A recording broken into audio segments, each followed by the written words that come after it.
Good afternoon to everyone. This is the second lecture of the second module, and yesterday's lecture we covered the first law of thermodynamics preceded by the conservation of mass. What we'll do today is look at statements of the second law of thermodynamics and start exploring the concept of entropy and the Carnot cycle. So a quick revision of what happened yesterday. At the end, if we ask, what were the important things that we have learned, then this one sheet that I'm putting up here is showing everything. We've learned about the conservation of mass. For a control mass, it is that the mass is always constant. And for a control volume, we derived this equation from first principles, which said that outflow rate of mass minus inflow rate of mass plus rate of accumulation of mass in the control volume is equal to 0. So this was the equation we got for the control volume. We then go on to conservation of energy, and we said that the first law of thermodynamic statement is that for a system undergoing a cyclic process, the cyclic integral of heat is equal to the cyclic integral of work. And then we took it out further and said what will happen if there is a process, and then said for control mass it is this expression here, denoting that Q12 is an inexact differential here, or delta Q is equal to delta W plus dE. Another rate equation, we got Q dot is equal to W dot plus dE by dt.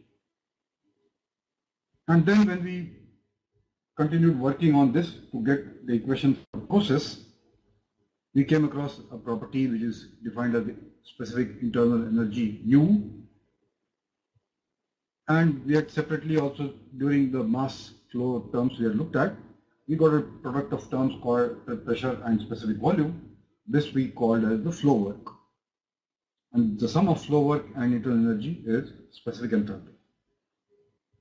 This also came out when we derived this long equation, which is the statement of the first law for a control volume, that heat transfer rate into the control volume plus rate of inflows multiplied by specific enthalpy plus kinetic energy plus potential energy for each inflow summed up over for all inflows equals the rate of energy accumulation or depletion in the control volume plus work done by the control volume plus energy outflow, which is m dot E into He plus V square plus Gz. And in this equation, the energy of the control volume is given by this term, mass of the control volume multiplied by specific internal energy in the control volume plus its kinetic energy plus its potential energy. So we came to this point in that these equations are universally applicable. There is no ifs and buts in this. It does not matter what the application is. It does not matter what the working substance is. These are universally true. And that's why we are saying that, look, before we get into solving any problems, we say, well, which is the equation which is always applicable to solving those problems? And that's what we have done. So the next thing we will now take up is relook at this thing called a cycle, thermodynamic cycle, or a system undergoing a cyclic process. The symbol that we will use is that we put a square with a circle in it and put an arrow in it. So this is the system boundary. This will include all of this.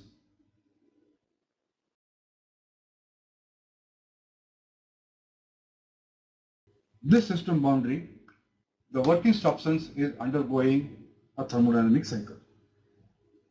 And how we can achieve a thermodynamic cycle was shown in yesterday's pictures, which we will see again now. Here we have a cylinder and piston arrangement, which is a closed system. And we can see that it starts with state A, goes through some process, comes to B, another process comes to C, another process brings it to state D, and the fourth process brings it back to state A. So it can then go back and start this process all over again. So it can go there and come back here, and now you can repeat this thing. So what is happening is that it takes a finite amount of time for each one of these to happen. So whatever is the interest in this particular cycle, whether it is cooling, whether it is compression or heating or expansion, it will happen once in all these four processes. So it is not a continuous process in that sense, but if you are able to repeat it again and again at a high speed, then the rate at which we do it multiplied by the energy or transfer that took place in each process will be the rate at which we get energy from the system. So that this was the closed system undergoing a cycle. And the second one that we looked at is a flow system. And what was happening here is that we put four devices in which four different processes take place. They are connected by pipes or tubes through which a substance flows. And as it's shown here, it flows through the evaporator. One process happens on it. Then it comes into the compressor. Another process happens on it. It goes through the condenser. Another process happens, goes to the expansion valve. Another process happens, and it comes back to its initial state. So that's the element that is executing a thermodynamic cycle. And that's what we show here as an arrow. So this is a very simple way of showing something which goes a cyclic process. And in reality, by the time we get everything done, we could see something like this. What you are seeing here is a photograph of a thermal power station in which this whole thing here is the boiler in which coal or oil and gas is being burnt, and somewhere here in the building there is a turbine condenser where the electricity is generated, and at the back you see this chimney through which the smoke is being thrown out. So this huge thing, and to get an idea, this height of this building here, this is about like 60 meters. So that's comparable to the height of Qutub Minar, which is 72 meters. And this stack or the chimney is probably 3 times as tall. So this huge thing that we have made is actually a practical rendering of that simple cycle that we just saw a few minutes back. The analysis of this follows all the laws that we have learned. Okay, so this is what the cycle is. And we now add two more things on this.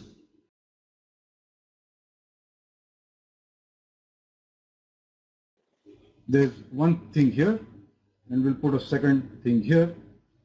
And these are reservoirs or thermal reservoir.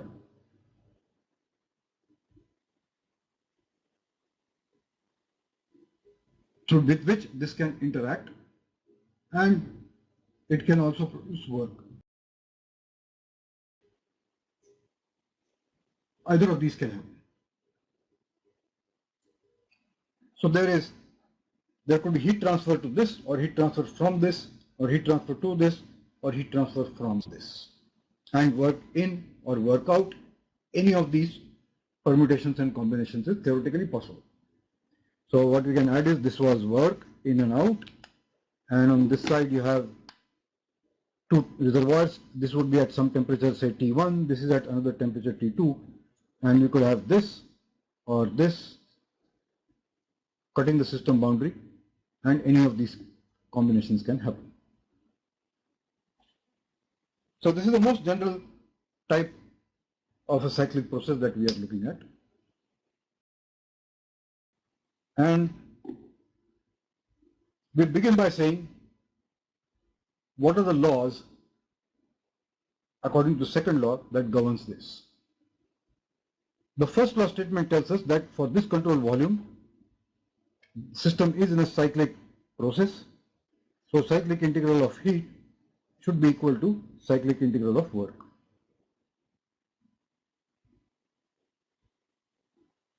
And we can figure out what are each one of these individual elements, add them up, and make sure that this condition is satisfied.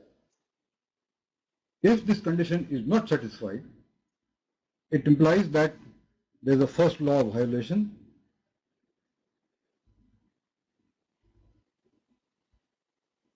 and so there is no need to proceed to looking at what the second law is telling us. The second law comes into play only after we are certain that the first law is valid and obeyed by the system. That's an important thing to remember, and preceding that, of course, is that the conservation of mass has to be there. So far, there is no mass transfer across this boundary, so that's not an issue. So now we look at the two statements of the law. Okay. Before that, a cycle that has a net output of work, this we will call a heat engine, and a cycle where the net work is into the system, this we will call a refrigerator or a heat pump.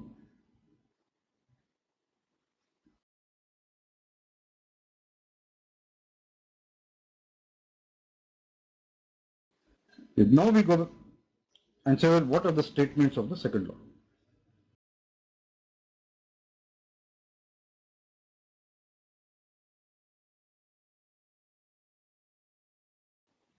And there are two statements.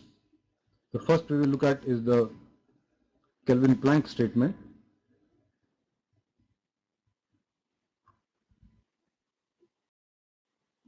And the Kelvin-Planck statement says that it is not possible to make a system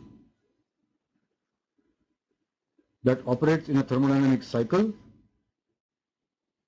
exchanges heat with one reservoir, and has the sole effect of work. Okay, so what it is telling is, say, work out.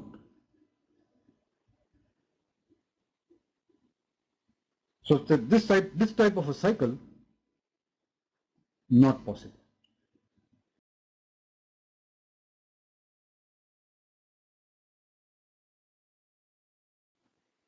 And what it is telling us is that we make a system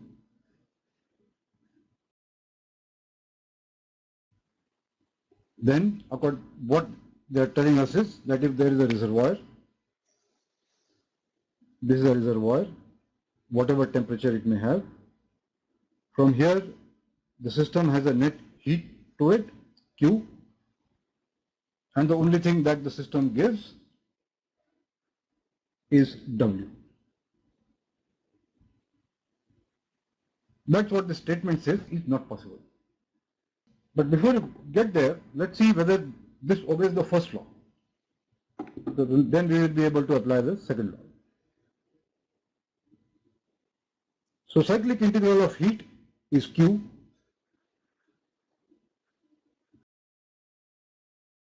Cyclic integral of work is W.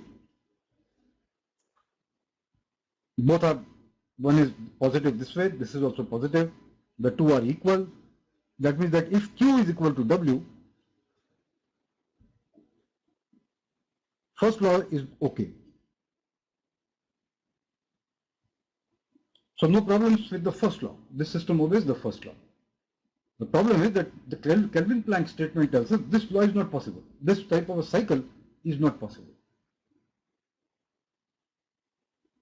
So we say, well, if it is not possible, what are my options from which I can make this thing into a possibility? Not possible means scientifically not possible, so the real machine cannot be made. So don't even think about making a machine. That's what it is. We can think of making something in the real world only when thermodynamics tells us that the cycle is possible. So we ask the question, what will make it possible?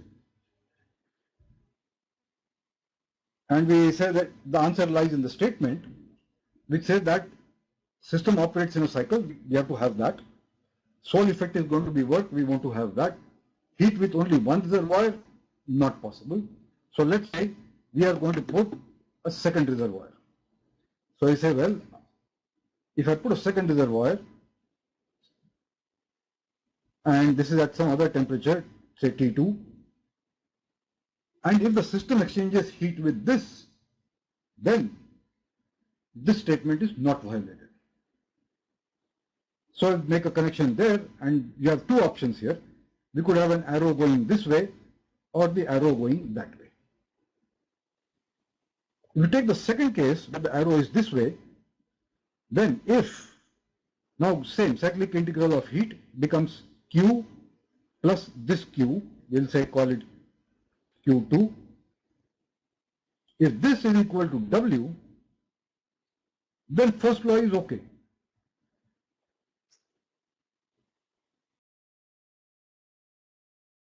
So there's something saying that it's taking heat from both and still producing work, provided this is the case.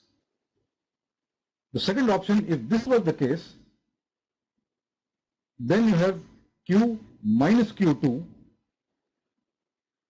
energy leaving the system, minus Q2, this is equal to W, and if this is obeyed, then also the first law is not in violation. So we have two possibilities. And clearly looking at it at this point, the first law doesn't tell you that this is not possible. Even the Kelvin-Planck statement doesn't tell you that this is not possible. We need to have something else, which we'll get in a few minutes, which will tell you which one of these is possible. Okay, so this is the Kelvin-Planck statement of the first law, that you cannot have a cycle, a system that undergoes a thermodynamic cycle, exchanges heat with only one reservoir, and the sole effect is work output or raising of a weight. That is not possible. Now we look at the second statement. And this is the Clausius statement.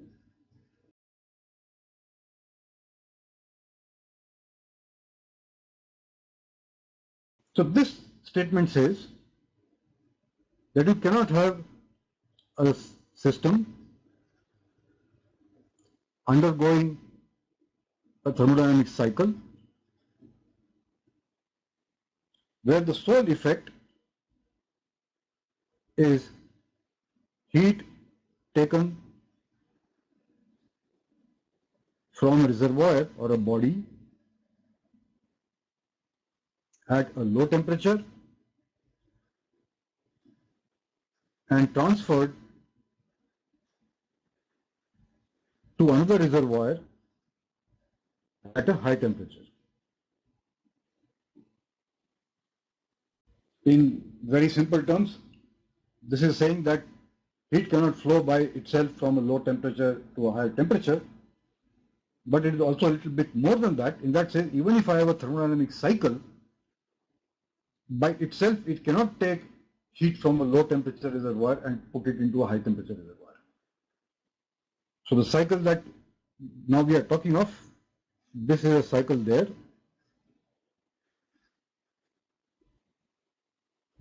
It is in contact and exchanging energy with two reservoirs. So there is a high temperature reservoir here, TH, and energy is being pushed into it. And we have a low temperature reservoir on this side, and this is taking energy into it. So this statement tells us that such a system is not possible. Okay, so this is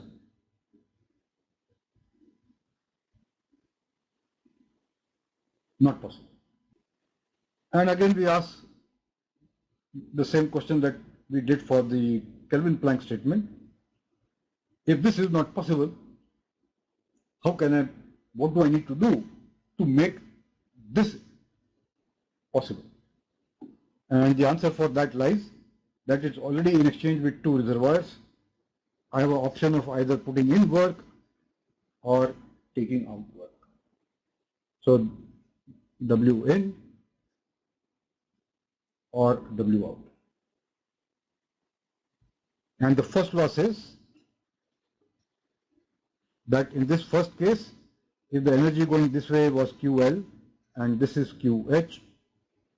Then cyclic integral of heat is QL minus QH, and this has to be equal to the cyclic integral of work, which could be in this case minus W in, which is this case, work transfer into the system is negative. Either this is satisfied or QL minus QH is equal to W out. This is satisfied. Okay, so these are the two options that we have. The workflow is negative here, QL, heat transfer to the system, positive, this is negative. So now we ask the question, if these conditions were satisfied, then the first law is obeyed by both. So which one of these is possible? That we don't know yet. So we need something else to figure out which of these two, or in the Kelvin-Planck statement, which of these two is possible. And that comes to us in the form of what is called Clausius inequality.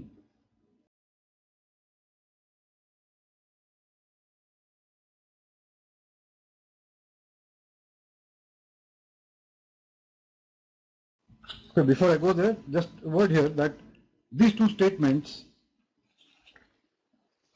although they are different, one can prove that they have the same implication. That violation of one statement automatically leads to violation of the other statement. I'm not going to go into the detailed proof of that. That you can argue yourself by putting a few of these things together and seeing what happens. Now we look at Clausius inequality. And what it says, that a system undergoing a cycle or a cyclic process, cyclic integral of delta Q by T is less than or equal to 0. Again, it's an inequality. We'll have to do something else to see what comes out by making it equal. But this is a statement with very far-reaching consequences. So we can put this as the beginning point of a lot of things to come. So what it tells us is that if cyclic integral of delta Q by T is greater than 0, then the system is not possible.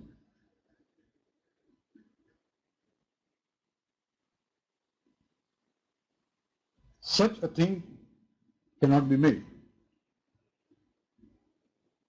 even if it obeys the first law.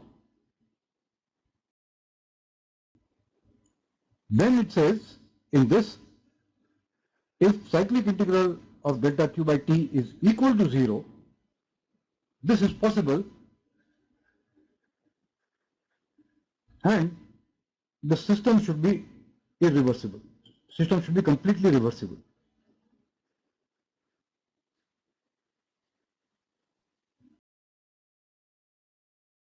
There should be no irreversibilities in any of the processes that are happening inside the system. This is important. So theoretically, yes, possible to do it. Practically, if I want to make a system where there are no irreversibilities, in the real world, not possible. So we come to the third condition, that delta Q by T less than 0, yes, it is possible, and this will have irreversibilities.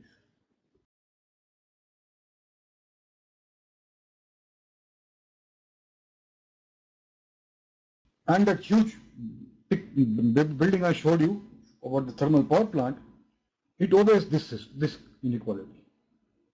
That's why it works. So that's the first thing that comes out. And now we can go back and let's look at the two statements that we made a few minutes back and see what becomes possible. We said if Q plus Q2 is W, then let's now ask the question, what happens to whether the system obeys Clausius inequality or not. So we said now cyclic integral of delta Q by T is this Q going in associated with this temperature Q by T, and this was also positive, heat coming in, this becomes plus Q2 by T.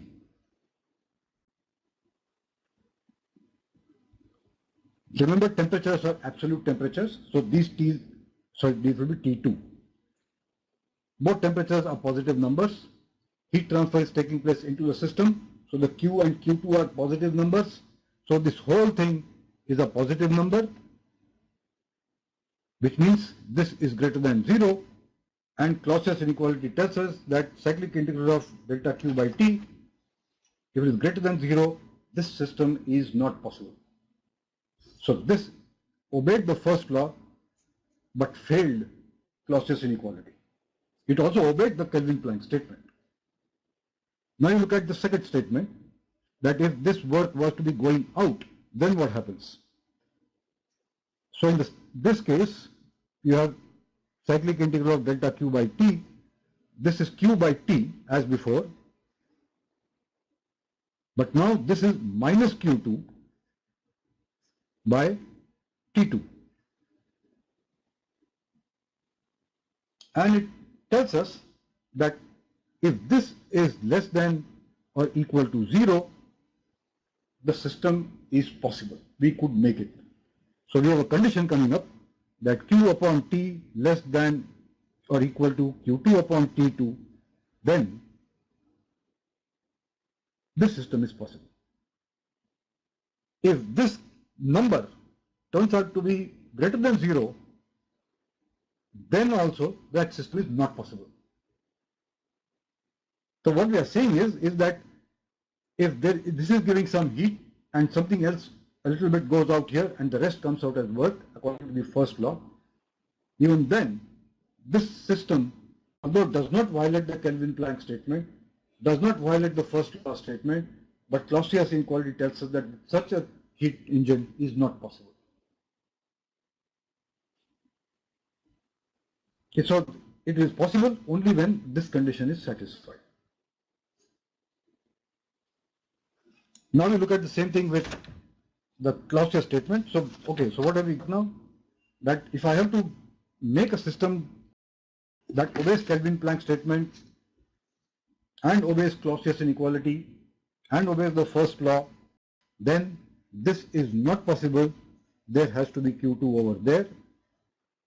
So this is in, there has to be some energy going there, this is there, and under one particular condition, which is this one,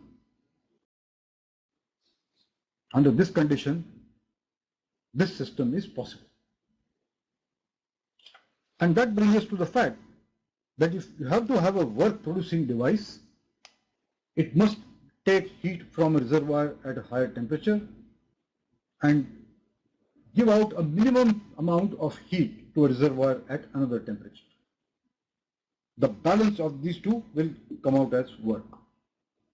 So this is a possibility that can be made, is made, and forms the basis of all analysis of heat power cycles. Now let's look at the Clausius inequality. We said there were two cases, and we'll do the same thing what we did a minute back with the other statement. We need to apply the Clausius inequality to this system. So what do we have? In this case, cyclic integral of delta Q by T we want to calculate, and this will be, this is QL coming from here with associated with temperature TL. This is heat transfer to the system, so QL is positive divided by TL. QH is negative, so we can put here minus QH upon TH, and we say if this is, so we have a minus sign there, so if this is less than or equal to 0, we can say that this system is possible. In the second case here,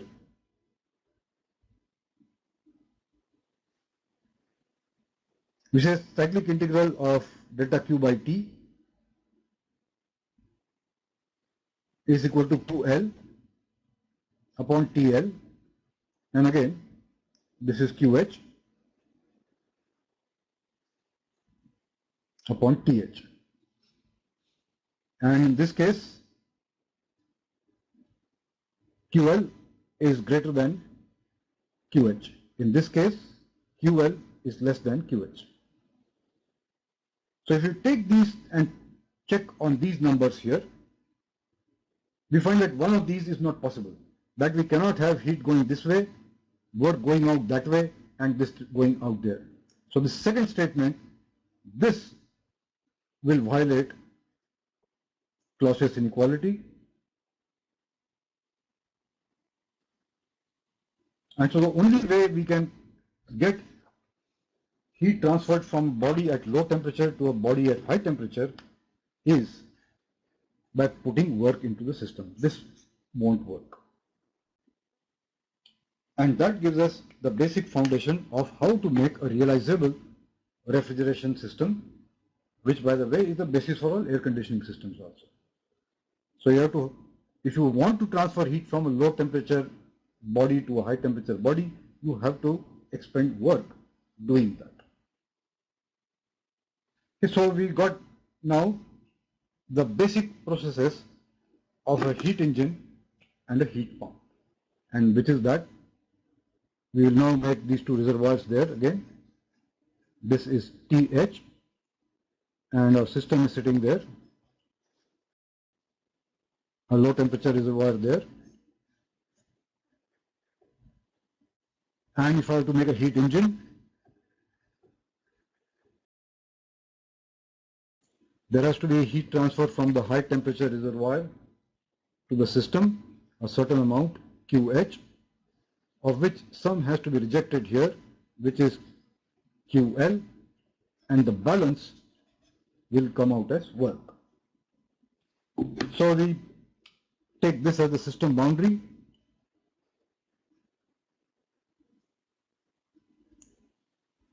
The first law requires that QH minus QL is equal to W.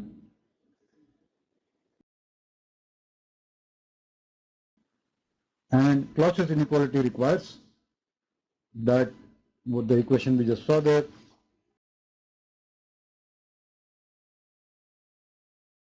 QH upon TH should be less than QL upon TL. And for a heat pump,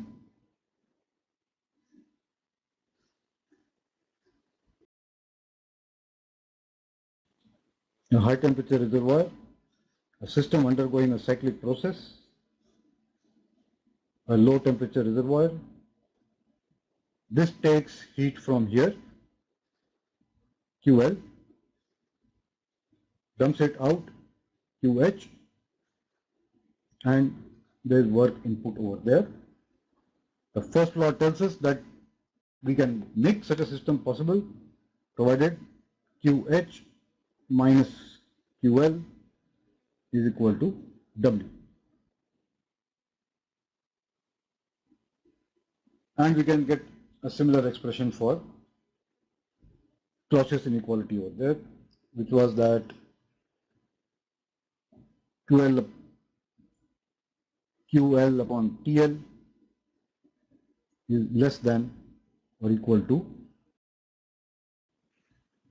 QH upon TH. And this is a refrigerator. These are realizable systems. And all real systems actually can be analyzed in this way. And by idealizing it, we can get an upper limit on the what we call the best performance. And that's what we want to improve all the time. So how do we quantify the performance of these two? We will write two equations now. For a heat engine, we define the thermodynamic efficiency as what benefit we get from it, which is W, divided by what we pay for, which is what you are paying is this high temperature energy there, which is QH. And in this case, if it were a refrigerator, we have performance indicator, coefficient of performance, where our useful thing is QL. We are taking heat out of a warm body. And something we are paying for is this work, which is W. If it is a heat pump, that means our objective is to pump this heat, which is basically saying that in winter we turn the AC around and the hot air that it is throwing out is the one that is being now thrown into the room which you want to warm up. So the benefit there is QH. So then gamma, this is defined as QH upon W.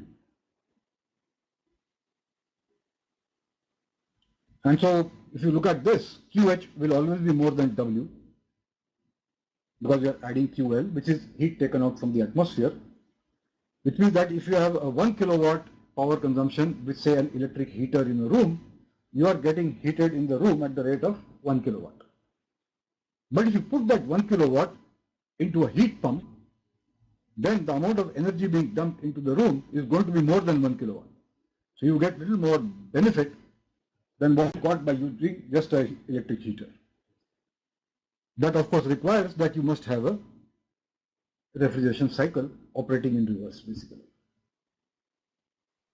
So we got the expressions for efficiency, for the heat engine and for the refrigerator. We can further simplify this, that W is QH minus QL upon QH. And so this can be written as 1 minus QL upon QH. And this beta we can take down. W is QH minus QL and we divide it. This becomes 1 upon QH upon QL minus 1. So we have two expressions coming up. And what it says that if I want to increase the efficiency of this cycle, the ratio here must become as small as possible. And here this ratio should also be as close to 1 as possible. We cannot make them 0 because that would violate the Kelvin-Planck statement. So if this becomes small and small, our efficiency goes higher and higher. In this case, if QH is slightly greater than QL, then our efficiency, this denominator becomes a small number, the inverse of that becomes a big number, so we are in good shape. So that's the direction in which things have to move. And the insight on that comes up when we look at one step more and ask the question, what is the most efficient cycle, either here or here, that we can make? And that will give us an upper limit on the highest possible efficiency that we can get from this cycle or from this cycle.